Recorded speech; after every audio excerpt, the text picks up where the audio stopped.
ভাগ্যে যেন ভালো কিছু আল্লাহ লেখেন, আপনার নসিবে যেন ভালো কিছু আসে, আপনার রিজিকে যেন আল্লাহ বরকত দান করেন, এর জন্য বেশ কিছু আমল আমরা কোরআন হাদিসের আলোকে বলতে পারি, সাজেশন দিতে পারি। রিজিকে বরকত এবং ভাগ্য সুপ্রসন্ন হবে কোন আমল করলে? ভাইরা আমার, ভাগ্যে ভালো কিছু লেখা হয় কবে? একটা হলো মানুষের সৃষ্টিরও 50,000 বছরে আল্লাহ তাআলা ভাগ্য নির্ধারণ করেছেন। আরেকটা হলো প্রতি বছর যেই রাতে আল্লাহ কোরআন নাজিল করেছেন, আল্লাহ সূরা দুখানে বলেছেন সেই রাতে অর্থাৎ লাইলাতুল কদরে আল্লাহ তাআলা সব গুরুত্বপূর্ণ বিষয় ধার্য করেন। ভাগ্যে যেন ভালো কিছু আল্লাহ লেখেন, আপনার নসিবে যেন ভালো কিছু আসে, আপনার রিজিকে যেন আল্লাহ বরকত দান করেন, এর জন্য বেশ কিছু আমল আমরা কোরআন হাদিসের আলোকে বলতে পারি, সাজেশন দিতে পারি। তবে তার আগে আমাদেরকে জানতে হবে যে ভাগ্য সুপ্রসন্ন হওয়া বা রিজিকে বরকত হওয়া বলতে কি বুঝায়। ভাই, রিজিকে বরকত হওয়া বলতে বুঝায় আপনি যা কামাই করবেন এর ভিতরে আল্লাহ তাআলা কল্যাণ দিবেন, যা কামাই করবেন এর ভিতরে বরকত হবে। প্রাচুর্য না, অনেক টাকা না, যা হবে এটাতে কি হবে? বরকত হবে। আমরা কি বরকত চাই না সম্পদ বেশি চাই? বরকত চাই। বরকত যদি চান, এক নম্বর হলো ঈমান এবং তাকওয়া লাগবে। আল্লাহ বলেছেন ওয়ালাউ আন্না আহলাল কুরআ আমানু ওয়াত্তাকাউ লাফাতাহনা আলাইহিম বারাকাতিম মিনাস সামা। যদি কোনো জনপদের লোকেরা ঈমান আনে, আল্লাহর ভয় অন্তরে লালন করে, আল্লাহ বলেছেন আসমান থেকে বরকতের সব দুয়ার খুলে দেওয়া হবে। এজন্য ভাই, ঈমান যদি থাকে, তাকওয়া যদি থাকে, গুনাহমুক্ত জীবন গড়ার সংকল্প যদি থাকে, বরকত আসবে জীবনে। নাম্বার 2, ইস্তেগফার বেশি বেশি করলে। আল্লাহ বলেছেন সূরা নূহের মধ্যে, যদি কেউ ইস্তেগফার করে, নূহ আলাইহিস সালাম তার জাতিকে বলেছেন ফাকুল তুস্তাগফিরু রাব্বাকুম ইন্নাহু কানা গাফফারা ইউরসিলিস সামাআ আলাইকুম মিদরারা ওয়া ইমদিদুকুম বিআমওয়ালিন ওয়া বানিন ওয়া ইয়াজআল লাকুম জান্নাতিন ওয়া ইয়াজআল লাকুম আনহারা। আল্লাহ নবী নূহ আলাইহিস সালাম বলেছেন, আমি আমার জাতিকে বলেছি তোমরা আল্লাহর কাছে ইস্তেগফার করো, ক্ষমা প্রার্থনা করো।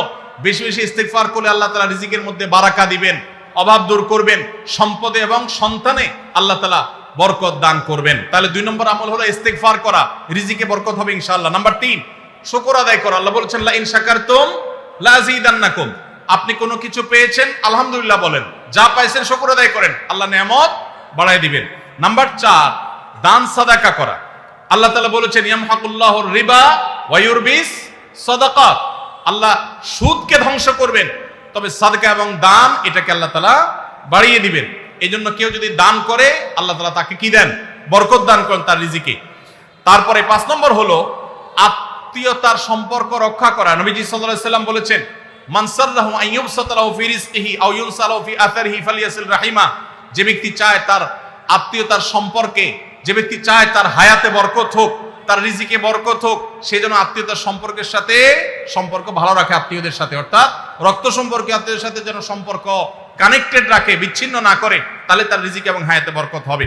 এবং সর্বশেষ আরেকটা আমল বলতে চাই, সেটা হলো খাবারের ক্ষেত্রে একত্রিত হয়ে বসে খাবার খাওয়া। এই সুন্নত আমাদের সমাজ থেকে বিদায় হয়ে গেছে, আমরা অনেকে জানি না।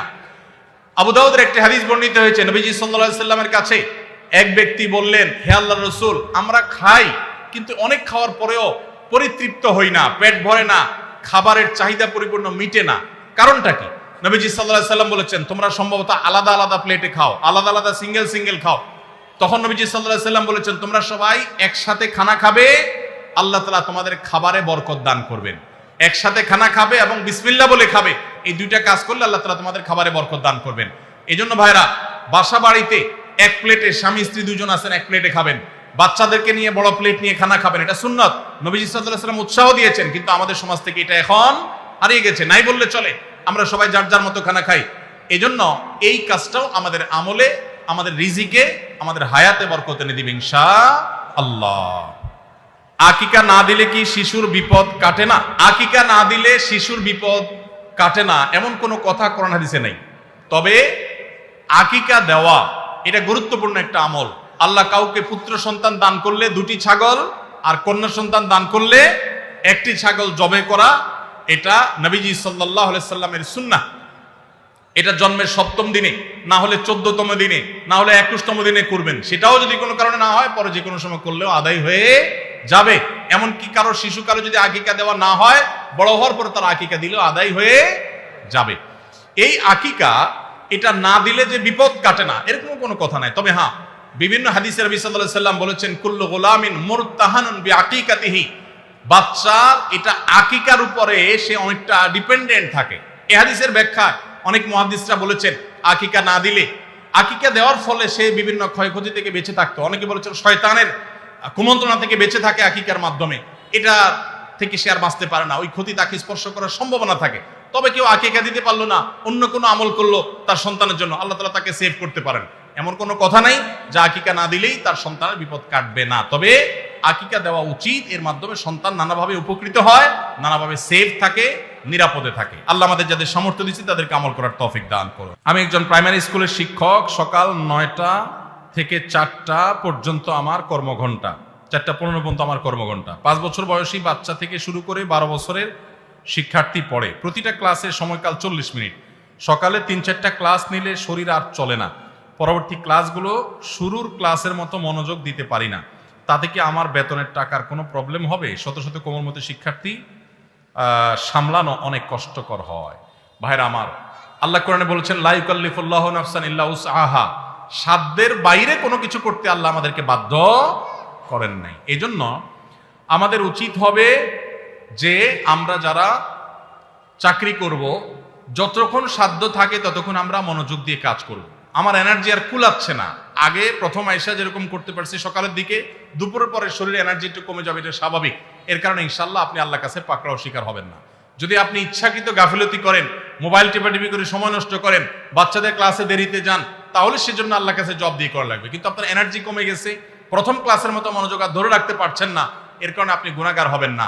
আলহামদুলিল্লাহ, এরকম শুদ্ধ সুস্থ চিন্তা করার মানুষ যে আছে, বান্দার হক সম্পর্কে এতটা সচেতন মানুষ আছে, এটাই তো একটা সমাজের জন্য আনন্দের বিষয়। আলহামদুলিল্লাহ, সন্দেহাতীত ভাবে এটা একটা সুখের সংবাদ যে একজন ভাই চাকরি করে, স্কুলে চাকরি করে তার ঠিকঠাক মতো বেতনটা হালাল হচ্ছে কিনা, তার মনোযোগ কমে যাচ্ছে, সেজন্য আল্লাহর কাছে দায়ী থাকবেন কিনা, এই যে চিন্তা মনে আসছে, এটাকেই বলে ঈমানী চেতনা। এই ঈমানী চেতনাই তো আমাদেরকে ভালো মানুষের দিকে নিয়ে যায়।